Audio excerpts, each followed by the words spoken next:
night, 6 had a job to go to on Monday morning.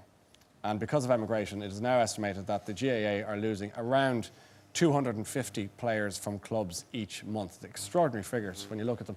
To give us an insight into the impact that this economic downturn is having at a local level, would you welcome, please, from Tipperary's All-Ireland winning hurling team, Lara Corbett, Conor O'Mahony and Paudie Maher. Welcome up. So, Lara, when you finished school, what did you get into? What did you want to do? I suppose when I finished school at 18, for the last 12 years, I went to serve my time to be an electrician. And that was fantastic there for about 10 years. And I suppose the last 2, everything has slowed down. And I suppose what happened for the first 6 months, everything was quiet, work was quiet. And I suppose like everything out there, everyone said that it will pick up in time. And after 12 months, it will pick up. Yeah, it's going. I think we're at the bottom of it, is what you kept hearing the whole time. It's nearly there, and you'll be still waiting. I suppose 2 years later, the work still hasn't come in, and if anything, things have just got worse. What are your circumstances now? Are you living out of home, in home, away, or? Well, I suppose my circumstance at the moment, I suppose, and I'd be ashamed to say, I was 32 weeks ago and I'm still living at home, but I've no complaints. I have a great mother at home anyway, so she looks after me like everyone.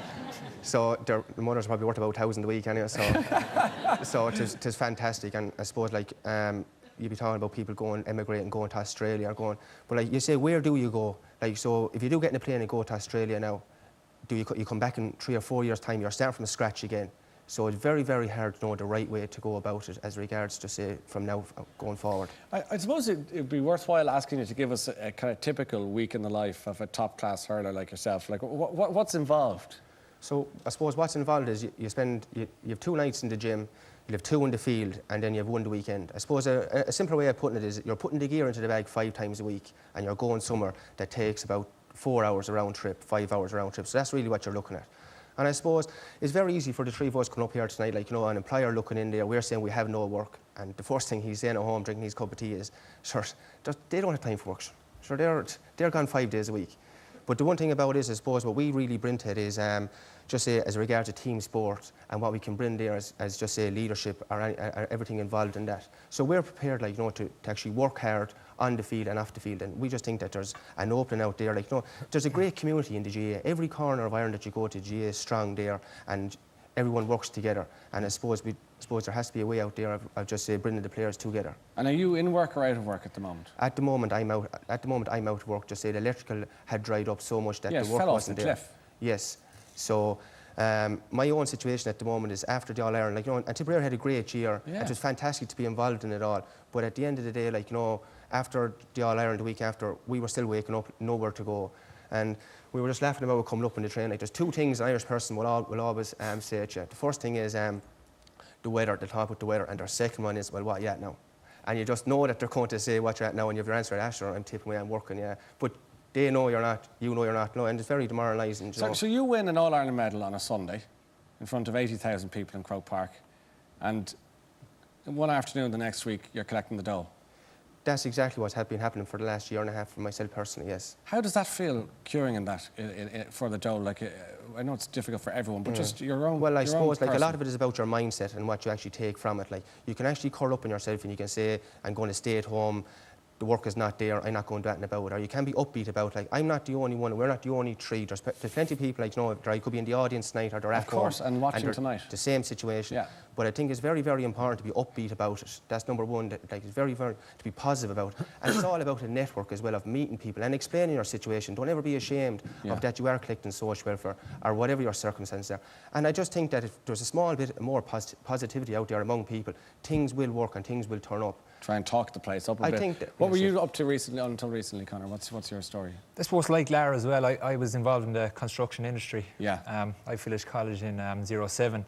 And I suppose for the last couple of years I've been on the road as a sales representative for various companies or whatever. So obviously just the way things went with the economic downturn that's there at the moment, I suppose I find myself out of work at the moment really. You're out of work too, so you're collecting the dough too. And do you find people will approach you? I mean, because you're extremely well known, highly respected for your endeavours on the pitch and so on the field.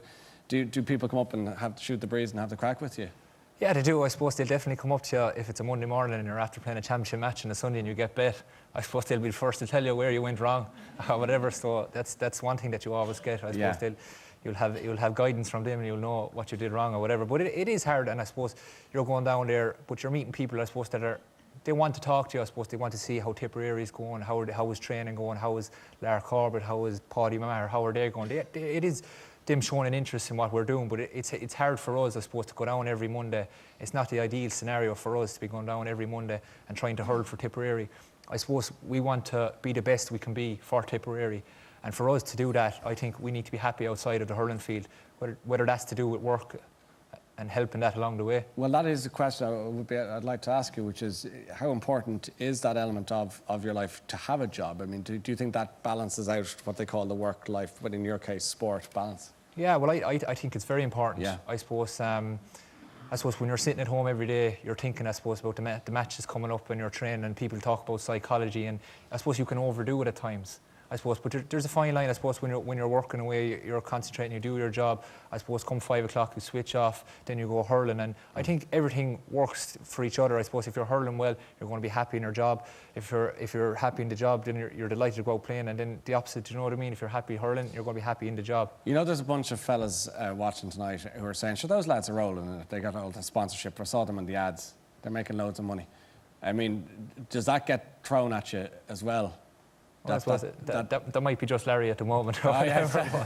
But do you get that? Like, actually, there's sponsorship. They're getting money somewhere other than it, or does that arise? Well, I suppose, Ryan, like, just to answer that question, like, just say some of the GA players, right, so if they are getting sponsorship, but like at the moment, like, we don't have a weekly wage coming in. So if you do get sponsorship and do, like, it's only really covering your day-to-day basis. That, like, sponsorship is fantastic, it's great if you actually have a wage coming in, and actually, we can't go to the bank in the morning and say we have a job if we're looking just say to get for a mortgage or for whatever it is, an extension or a car, whatever it is. It doesn't make a difference. We just don't. We can't fill out the paperwork. Like, you know, you start with your name and address, and then that's it. That's it. Paudie, what's your situation? You're 22, is that right? 22, yeah. And you're tell us a little bit about where you're at the moment.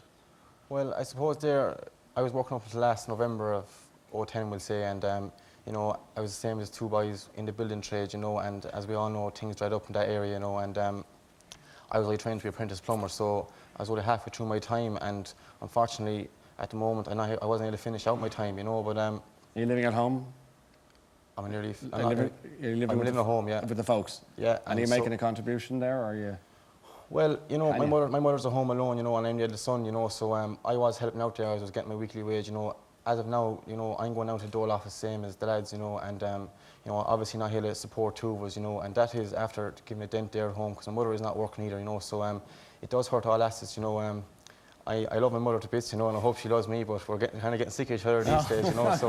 That's very honest of you. She'd be kind of hoping that I get a job soon enough as well, but, you know, things are bad, and it's the same for everybody, as we said. Is it demoralising? I mean, is it hard to keep the chin up and, you know, keep training and everything like that when you have to face that situation all the time? Well, as I said, you know, we are putting in a lot of hours a week training, you know, five nights a week, you say, put the gear into the bag, as we said, but...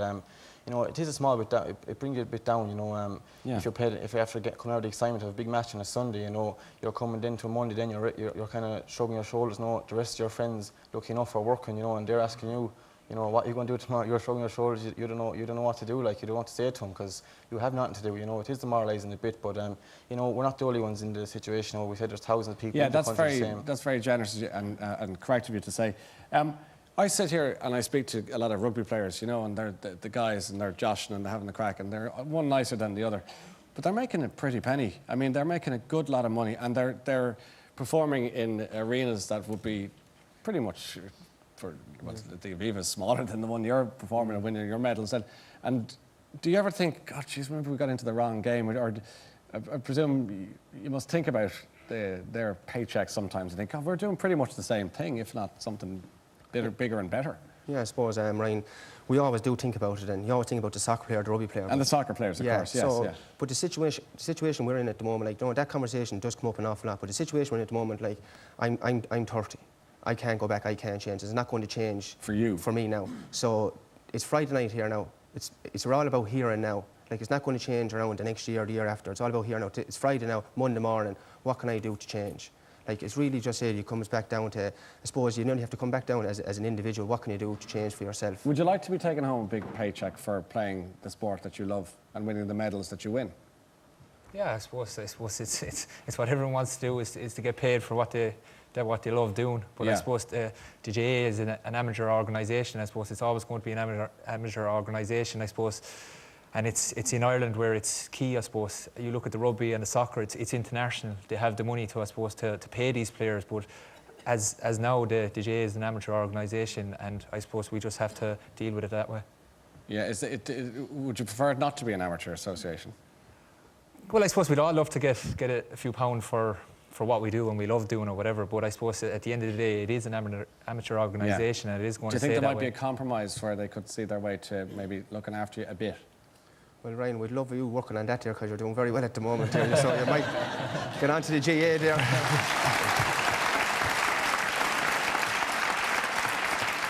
But I just find it very peculiar. Yeah. And again, you know, you guys are at the heart of it. I'm not. I'm just I know, yeah. punter to asking the questions. But just that, I just feel that the contrast of Croke Park, 80,000 people cheering on winning medals, Yeah. which, like, you're like the Cuchulainn of our time, and the next day you're collecting the dole. Yeah. I think that's wrong. Well, Ryan, in fairness, you know, if we did take brought the money into the amateur game, you know, it might take the heat off it, you know, because the game, there's only 5 or 6 games a year, like, so, you know, if it was professional, played it week in, week out, maybe it could take the interest out of it a bit. So, you know, the game hurling and football is at the top at the moment, you know. So it's a fair point, and it's an argument that goes on. The people will say that the amateur element sanctifies the purity of the game, and on it goes. But sure, look, we'll do that later over a beer. But in the meantime, have any of you thought about the nuclear option of emigration, or are you all sticking around? I suppose it's something that has popped up a lot lately. I suppose we're hurling for Tipperary, and we're lucky to get the chance to hurl for Tipperary. And I suppose at the moment we want to hurl for Tipperary because it only starts at a certain age and it finishes at a certain age. And I suppose we had the opportunity to hurl for Tipperary, and we want to give Tipperary the best of ourselves for the cause or whatever. But obviously, at the end of the day, if things don't work out down the line, we have to definitely think about it. Okay, it'd be tragic if it comes. Now let's go into the audience, and we have Conor Counihan, is the manager of Cork senior football team. Conor, how are you? That's a bit. Listening to the lads, is it easy listening, difficult listening? Yeah, it is. I suppose it's very similar, not alone in Tipperary, but in Cork and I suppose every county. And I suppose, like the lads, I sympathise with everyone that's unemployed, because it's a very difficult place to be. You know, people talk to me during the year before big games, and they talked about pressure. But, you know, I said to people, pressure is about getting up on a Monday morning and maybe not having a job to go to. You might have a mortgage or something like that. That's when real pressure is. And I think a lot of people in the country that are employed still don't appreciate that. Precisely. And what about the lads that you see, whether it's in Cork or Tip, and how important is the job in terms of morale, motivation, these things? Oh yeah, I think it's critical. You know, people, everybody, most of the squad, you know, are working, with the exception maybe 4 or 5 fellas. You know, it's good for their mind. You know, they're working 9 to 5. You talk about the amateur game. You know, the difference between amateur and professional is, you know, the amateur, once he loses the match on Sunday, he has a job to go on Monday, so he has some other focus. But, you know, the professional loses the match, he's got to go back training the following day. But our guys don't have it. Some of them don't have a job to go. Do you think that the economic situation has thrown up that debate again, the one we were chatting away there about the professionalism and about giving the guys the fact that, you know, the rugby boys and can play Viva, the soccer boys can play Viva and take in humongous paychecks. These guys are collecting the dole on the Monday, having entertained the masses on a Sunday afternoon, 80,000 people. I mean, is that debate up for grabs again, do you think? Well, I suppose, look, I mean, I haven't looked in detail at the figures, but in relation to the 2 other major sports, would be soccer and rugby, a lot of their money is coming through TV revenue, and that's not available to the GAA. I suppose the GAA has achieved an awful lot within the country in terms of the development of facilities through every parish and every rural place in Ireland. And, you know, those facilities stand because people haven't been paid. Now, it's a catch-22. It's a catch-22. Well, when they start disappearing off to Perth and to London, you wonder, is there an imbalance in the force? There's a certain challenge there at this point in time, but, you know, hopefully we can maintain the amateur status. But equally, we must look after players. And be cognizant of their needs, I Absolutely. suppose. Peter Fitzpatrick, good evening to you, of course, Louth's senior football manager. The situation in Louth at the moment is what, exactly? Well, we got to our first Leinster final in 53 years there last year. Yes, controversial as it was, yes. Yeah. And after the game, we had 10 players that had no employment. I consider myself to be very lucky because we were able to get jobs for 7 of the lads. But our three main players, like John O'Brien, Michael Fanning and Brian White, our midfielder, our centre half back, our left full back, we have three big men in the team. They got an offer to go to Australia. And we found it very hard to get the three lads jobs. I mean, like, so they headed off to Australia there in January. And now I believe, like, it's getting very competitive there at the moment. I believe now they're heading off to Boston, because the GE in Boston is supposed to be offering more money in Boston than it is in Australia. Well, then we're back to that argument of, you know, I suppose making it financially worthwhile for guys to stick around. Well, in fairness, like the three lads is I know myself, I could have bullied the three lads and the stay and everything else, but in fairness, I have a son of my own. An Irish man, all an Irish man wants to do is own his own house and own no money as such. I mean, like, and you just can't stop lads from going to Australia or going to Boston. I mean, like, and the only thing I like about it is it's great to see that they've an opportunity of getting out, because, like, last year, as I said, that was the first time we got to the Leinster final in 53 years. It kind of took the recession away from the county for a period of time, but then you're back to reality. Like, in fairness, all we want to do is get up on a Monday morning and go to work. Yeah. The three lads couldn't get jobs, and in fairness, had to go to another country. And had to leave altogether. Thanks for coming in. Mike, where's Michael? Michael Shields from Cork, the Cork team, of course. You tried emigration. Yeah, I went away in 07. I signed a 2-year contract with Carlton at the Australian Football Club. But the Australian rules. Yeah. How was that for you? Just to be honest, like, the game wasn't for me. I didn't really enjoy it. I took a chance on something and made a decision to come home. You know, so. Were you homesick? Small, yeah. So it's like the lads, I miss my mother as well. Like, so. I tell you, you're fierce man for the mothers tonight. You know, must be the Mother's Day after effect. No, just the game wasn't for me. But look, I went back to college. I did food business in UCC. Yeah. And since August, I've been looking for a job, really. And nothing happening on that front. Nothing at the moment. Nothing at the moment. Okay, so how do you feel about the kind of conversation we've been having here tonight? And again, there will be the school of thought where we want to protect as I say, the sanctity of the amateur game, and yet we're looking at we're facing into a lot of people not being able to afford to stay around. Yeah, look, I think going professional really isn't an option really in the GA, you know. Yeah. I think that you know, it would destroy a lot of the clubs, and I suppose, so what's the answer then? I suppose if you can get the players jobs, I suppose in any way you could, it'd be great for us, like, but it is a tough situation at the moment. Alan, what's your situation? Alan Conor also with Cork, what's your situation? Well, I was like the boys in construction up to about 2 or 3 years ago, and then I was coaching in schools in local area at home, Duhala board. Yes. But funding kind of dried up there too. Yeah, so that's dried up with the last 6 months. So you've tried everything. You tried your construction, so you thought that was what everything was going to happen before the bubble burst. Then you said, George, to try education. That's gone pear-shaped too. So how are you keeping the morale going? Well, I suppose only for football really we'd be in trouble. Like, do you know what I mean? It's just go down training, go down that hour extra, probably get in an extra hour's training or whatever. But it's tough, all right. I suppose, like as the boys said, after a match there on Sunday, you get up Monday morning. Yeah. Most fellas have jobs to go to, but you don't have at the moment. Like, so. Are you hopeful at all, or how do you feel about? How are you feeling about the immediate future? You know, we're trying a lot of things now at the moment. Like, so I'll be hopeful enough something might come up. But you know, I suppose you gotta be positive about it. Really, you know, you can't be doing the dumps all the time. You know, you've got to keep the head up and keep trying. Yeah, admire your tenacity for all of that. Donegal, Conor. I'm Alan. Sorry, I've got the names mixed up. I'm so sorry, Alan. Dan, what's your take on all my this? situation? Excuse me, sorry, lads. I'm an electrician as well. Currently building a house, so I'm on job seekers allowance, and I'm like 2 days a week. It could be 3 days a week. So you can imagine now trying to pay bills and you're building a house, and you don't know what's coming next week. You might have 1 day, you know, next week it could be 2 days, but then, you know, it's very hard to pay bills that kind of way, like, you know. Yeah. And are you looking to, as you look to the future, are you hopeful, or are you feeling a bit down? I'm not, because, you know, the way the building is gone, the construction industry is like, you know, it's very hard to get a job in that kind of sector now. So, you know, you have to look farther afield, or look to do something else, even go back to college or do something like that. Like. Okay, well, hopefully it works out. My apologies for the name mistake there. What do you think then, listening to all these conversations from Cork and Tip and Louth, and what's your assessment ultimately? Well, so I suppose, Ryan, it's the same all over the country. It's no different. Like, you know, I suppose you could bring in another crowd of people next weekend. It's the same thing. It's everyone has a different story, like, you know, of their situation. Like, and I suppose, like, after the All-Ireland this year, like, I was in the same way, and I suppose I sat down with a man there after it all learned, I said, like, you know, there must be something that we can do. And it just says, I'm from Tipperary, from Thurles. I'm driving down through Thurles there 6 weeks ago, and I see a new pub open, and I see over the door, I see Corbett over the door, and my man's name is not Corbett anyway.